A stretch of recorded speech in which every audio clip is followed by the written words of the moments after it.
Now we have the latest now from Russia's war on Ukraine. Ukrainian cities are coming under new bombardments this morning.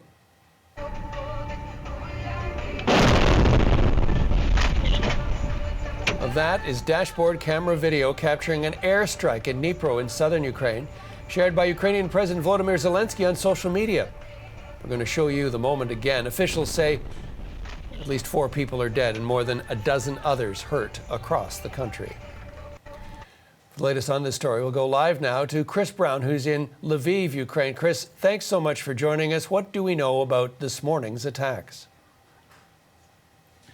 Well, overall, it appears, John, that there were fewer missiles fired at Ukraine today than there were yesterday or earlier in the week. But that's not saying a lot. I mean, Ukraine's whole electricity, whole power grid is under an immense amount of strain. This appears to have targeted a gas plant today, pardon me, in Dnipro. There was also another attack on Zaporizhia. Right now, we are here in Lviv. This is a city that is far away from those targeted today. It is in the western part of Ukraine. But the war has been coming here much more frequently because Russian cruise missiles have been raining down on this city as well. We've talked to many people here about what they've been dealing with in terms of electricity. The power only came back on for many of them either last night or this morning. In places such as Kyiv, it's even worse. Power's out for up to 8 hours and then on for 4 hours, out for 8, that sort of thing. We talked to a couple here as well who had just come in from a rural area not far from here.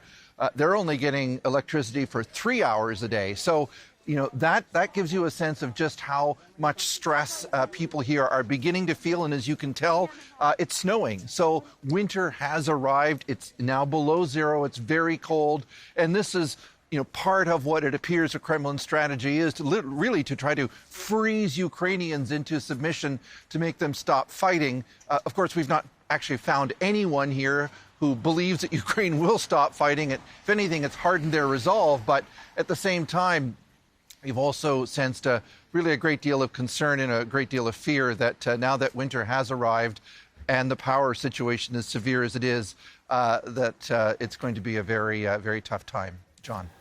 Oh, Chris, you've just traveled into Ukraine after covering that deadly missile blast in Poland.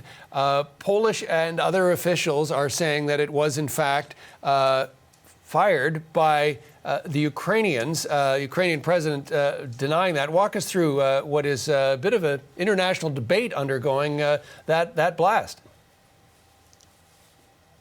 Well, the Ukrainian side has not said, gosh, golly, we're sorry about this. They are continuing to insist that they have some evidence, they've not said what it is, that that missile was in fact fired from, not so much from Russia, but at least it was fired by Russia. So we'll have to wait to see what they've got. Although I have noticed that the tone of some of the Ukrainian, communication on this has lessened somewhat. They're much more strenuous during the day yesterday, a lot less now.